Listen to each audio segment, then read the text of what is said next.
Hello and welcome to this opening explorations video. Today, the Philidor defense intro here. So an introduction to this chess opening played by the black pieces.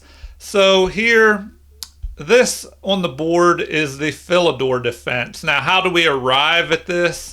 Well, after e4, e5, knight attacks the pawn here, and there are different ways to play this. You could defend with a knight, you could counterattack white's pawn with a knight, but the Philidor defense is this move here, d6, named after the chess master Philidor from the 1700s, Francois-Andre Danikin Philidor, I think was his name, from France.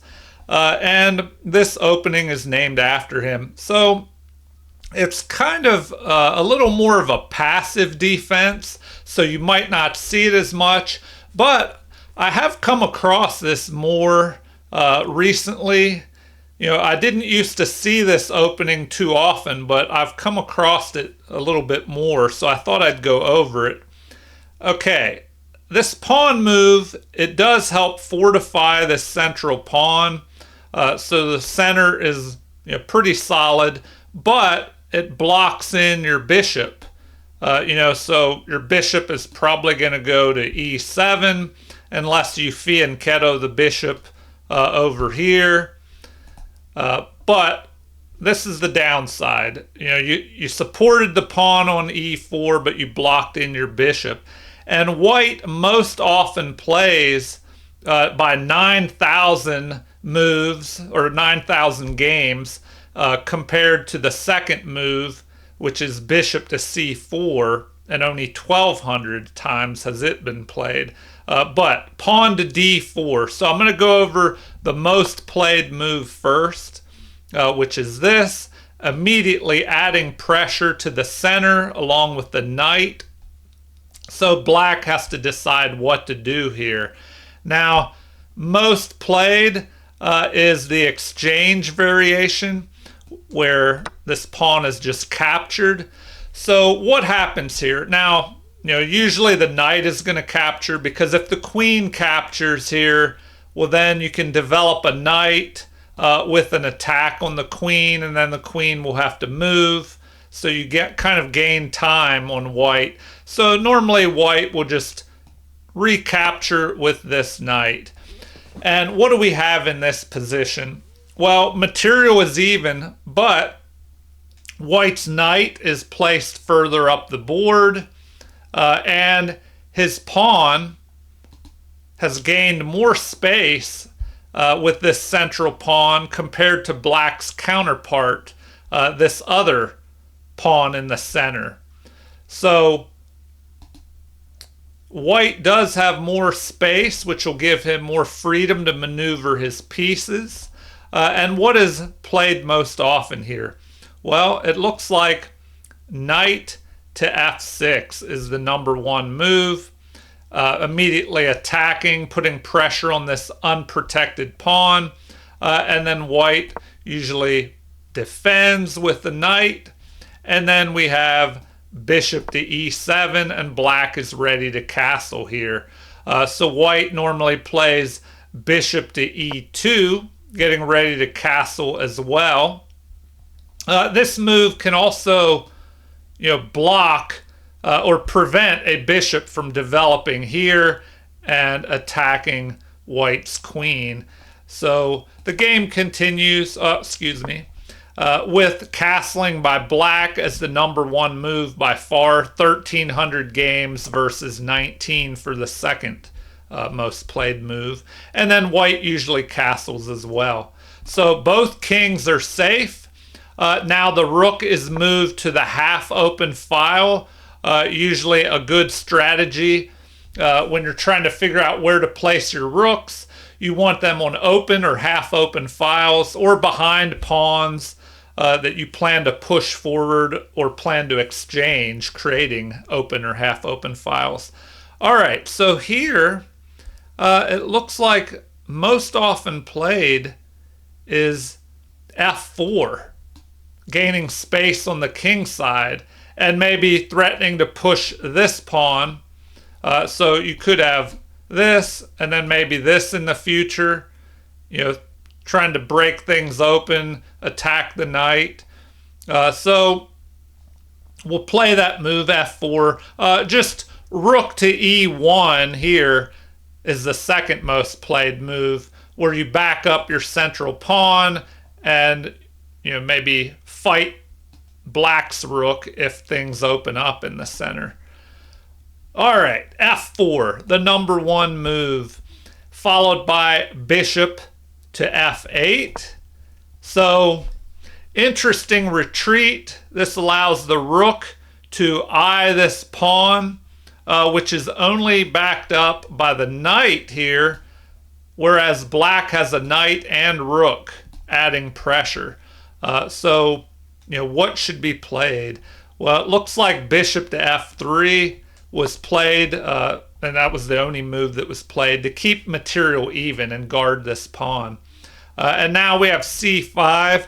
Sometimes this c5 move is played earlier in the game, and it looks like most often played is knight to b3, retreating here.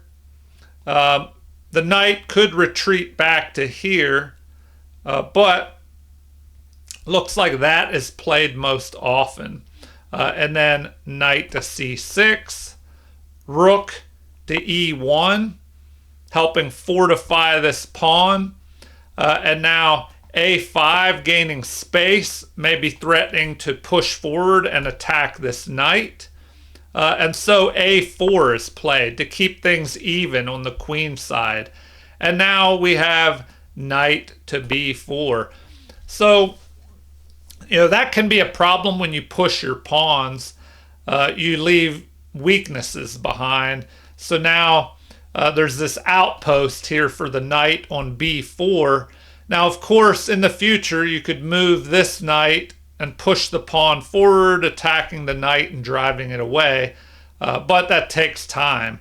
So in the game, we had bishop to e3, just developing the bishop off the back rank. And then development here, eyeing the knight, maybe threatening to capture and double pawns here for white. So that is ignored in favor of bishop to f2. And then queen to b6 here. So now we have, this move looks a little bit dangerous because the bishop is lined up on the queen, and maybe that's why the queen went here, to be lined up on the king behind the bishop. But black has to watch out for that bishop lined up on the queen. All right, so in the game, we had, in this opening variation, knight to d2 was played most often. So knight, then rook at a to d8, just centralizing the other rook, and then f5, chasing this bishop. It does leave white with a backwards pawn here, but the bishop has to retreat, and then we have the knight jumping forward, attacking the queen. So queen to a6 here, now counterattacking the unprotected knight, and it looks like most often played here was knight to e3, but black won both of those games, it looks like. So anyway, you get the idea. This is one way that a typical Philidor game could progress into the middle game. Looks like there'll be a fight for these half-open files in the center. Black has a knight on this outpost on b4. The bishops are kind of eyeing the central squares here. Okay, let's go back and see what else we can learn in this Philidor defense chess opening. Okay, so all the way to the beginning, these are the opening moves. After e4, e5, keeping things even in the center, knight attacks the unprotected pawn, and d6. This is the Philidor defense. So The most played move is d4, so I'm going to play that again, just so we can see if there's any variations that we excuse me, that we might want to take a look at. All right, so here e takes d4 is played most often. So I'll look at that again because you'll probably see that quite a bit. And then the knight captures. Now it looks like knight to f6, attacking the unprotected pawn, is most common. Black could immediately push this pawn, getting ready to fianchetto the bishop, and then that bishop would eye the center and all the way down through to the queen side. Other options, bishop to e7. So there's a lot that can be played here. Now I have seen an immediate c5 pawn push chasing the knight before, but that's only usually played 7 times and white usually wins. That would leave black with this backward pawn, which is not too healthy to have that. So let's stick with the main move. Knight to f6, and then knight to c3, defending. Bishop to e7. All right, now the options are about even. 1,400 times bishop to e2 was played, which is what we looked at in the last game. But 1,000, almost 1,100 times the second move is played. And so that's something you can do in your own games, is try and deviate from the most played moves, go into the second and third place or third most played moves. And if you do that a few times, those could still be good variations, but it'll kind of steer your opponent into unfamiliar territory. All right, so after that, usually castling occurs, then bishop to g2, rook centralizes, and then white castles. So now we have bishop to f8 once again, piling up with the rook on this pawn. But now we have 2 defenders, bishop and knight, guarding this central pawn. So now it looks like h3 is played most often, 98 times. So I guess we'll take a look at that since it's the most played move in this variation. It looks like c6 may be getting ready to push this d pawn in the future. Or push this. So a4 is played, gaining space. a5 to keep things even. The rook centralizes.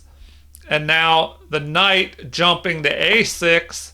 Where maybe it can jump back into the center or jump here and then eye the center. So b3 and then knight to c5, jumping towards the center, adding more pressure. So we have 3 attackers here, but we have 3 defenders, all piling up on this central pawn. So, an important strategy is controlling, attacking, defending the center, especially these 4 central squares. So a lot of openings revolve around the battle for the center of the board here. All right, most often played now is bishop to b2, which eyes up through the center and aims at black's king side, this g7 pawn. So that bishop is kind of blocked in by all these pieces for now, but it could open up later in the game and become a valuable bishop. All right, so queen to b6. And so here, if this knight moves from protecting this pawn, there could be a threat, of capturing. Oh, but then the rook is covering it as well. Why else would the queen line up here other than eyeing the Bishop, well, it's also aiming at the king. So that's a possible reason why the queen is moved here.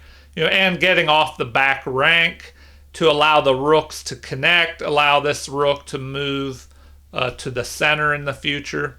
All right, queen to d2. So white does likewise, getting his king off, or excuse me, queen off the back rank.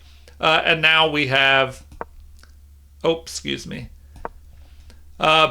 to d7 was played most often, 10 times. So developing the final minor piece that was on the back rank. Well, except for this one, but possibly a fianchetto and put the bishop here maybe. Rook develops to the center. Black does likewise, and then we have king up to h2, getting out of the line of fire of the queen there. And maybe a good reason for putting the queen here, it keeps an eye on this pawn. So bishop to c8, the bishop gets out of the way of the rook, and then we have f4 gaining space on the king side. g6, perhaps getting ready to develop the bishop off the back rank. Queen repositions over to the king side for an upcoming attack on the king. And then rook to d2, which will allow the rooks to double either on the E or D file, depending on what's necessary. All right, so that's about as far as I'm going to go. This just gives you another idea of how to play this Philidor defense. So I'm going to go back and take a look at some of the less common variations. All right, so D4 is played most often by white. What if you play C4 here? Okay, that's a possibility.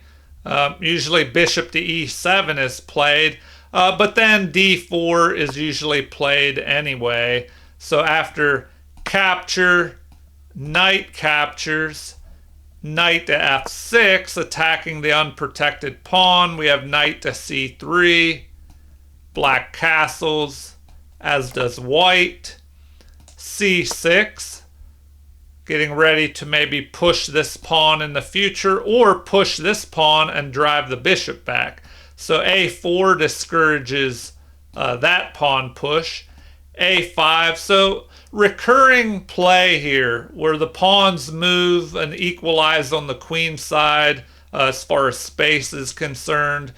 Rook to e1, so these rooks tend to line up on the half-open E file. Once again, this knight goes to A6. Bishop develops. Knight adds pressure to the pawn here. H3, preventing or limiting the scope of the bishop, preventing an attack on the queen. So the bishop develops here, countering white's bishop, which was lined up on the king. And now we have the knight capturing. So pawn captures towards the center. Now black has two central pawns, although black has given up the bishop pair, which usually you don't want to do that unless you have a decent reason. But I guess he has, a pawn majority in the center now. So e5 was played most often. Knight to d5. Capture. Capture. Bishops were exchanged. And then knight to e4, attacking the queen. So knight captures, rook captures. Rook to f6, preparing to double rooks on the half-open f file. Queen centralizes, usually a good strategy. Get that queen in the center. Rooks double up. Rook to f1 to defend. And looking to trade pieces here, perhaps. Rooks line up on one another. So bishop drops back here. So now the game continues with rook pushing forward, queen up to e5, and the queens confront one another. And after capture, we have rook attacking, capture. So now we're going into the end game. King comes forward. So what do we have, as the dust settles here?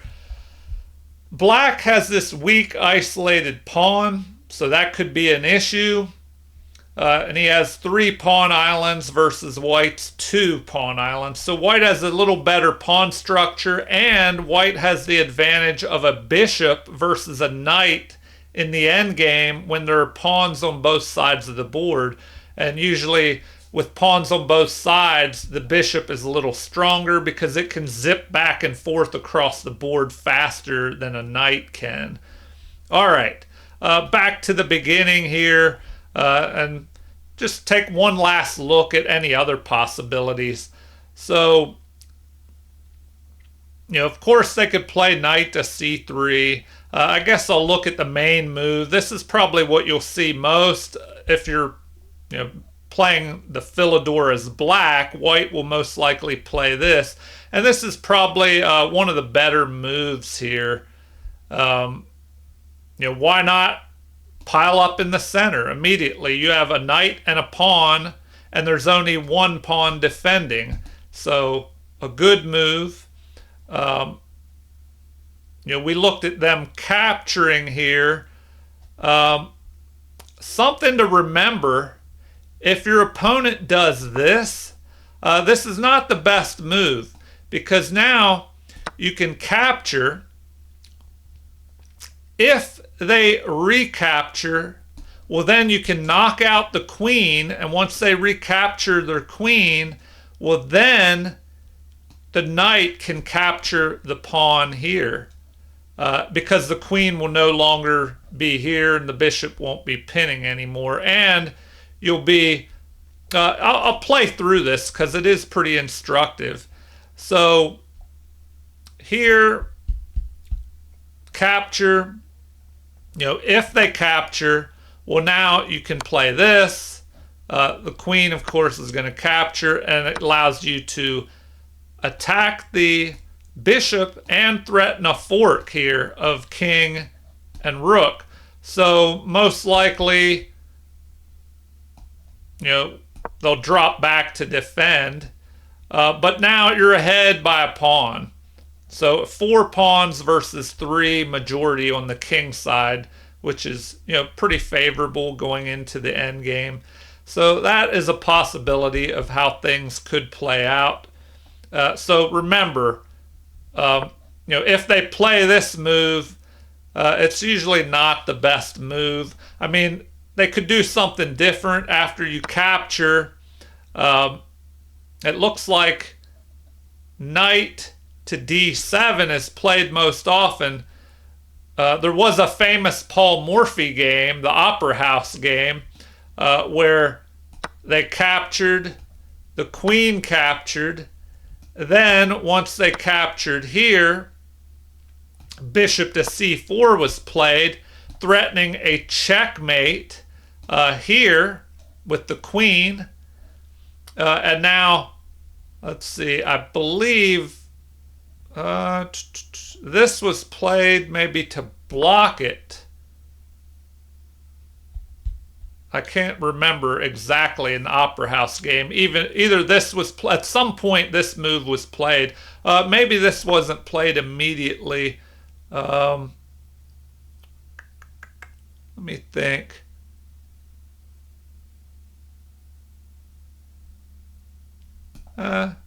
Anyway, at some point this was played, but we had something like this. Then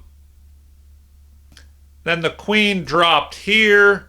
Now, Morphy could have gone after this.